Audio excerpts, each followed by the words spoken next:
Hello guys, সুন্দর একটা বাগানের মধ্যে চলে এলাম। আমাদের এখানে মামা একটা সুন্দর বাগান করছে। আমার পিছনে সুন্দর একটা বাগান দেখতে পাচ্ছেন।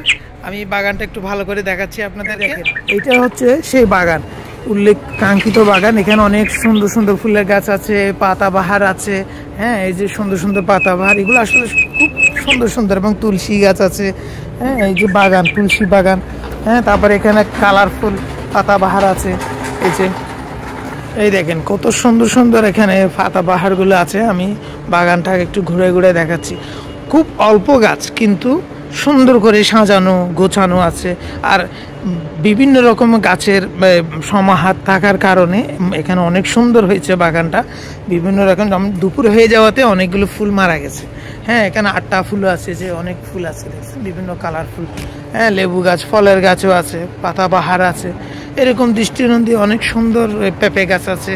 হ্যাঁ, তারপর এখানে আরও একটা সুন্দর, এগুলো এই ফুলটা কিন্তু অনেক বড় হয়, দারুণ। হ্যাঁ, তো এরকম একটা ছোট্ট বাগানে, ছোট্ট একটা জায়গায় যে এত সুন্দর করে বাগানটা সাজাইছে, এটা দেখে আমার মনটা খুব ভরে গেল।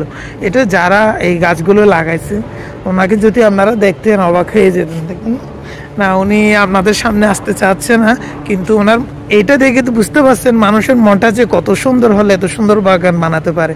মানুষের অনেক বড় বড় জায়গা আছে, কিন্তু একটা ফুল গাছ রাখার মতো তাদের কোনো স্পেস নেই। আর এখানে দেখেন একটা ছোট্ট জায়গায় এত রকমের কিছু রাখছে। আরও জায়গা একটু বাড়তি পাইলে আরও অনেক কিছু করতে পারতো। এই থেকে আমরা অনেক কিছু শিখতে পারি, যে মনটা আসল মানুষের জন্য। হ্যাঁ, এখানে যেমন এই গোলাপ ফুলের গাছ আছে, দেখেন গোলাপ ফুলের আসছে, কলি আসছে এরকম।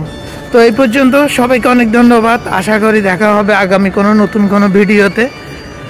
টাটা সবাইকে। তো এই পর্যন্ত আপনাদেরকে তো সুন্দর করে বাগানটা দেখালাম, খুব ভালো লাগছে। আশা করে আমি আর একটু দূরে থেকে দেখাই। দেখেন আসলে এই বাগানটা খুব সুন্দর।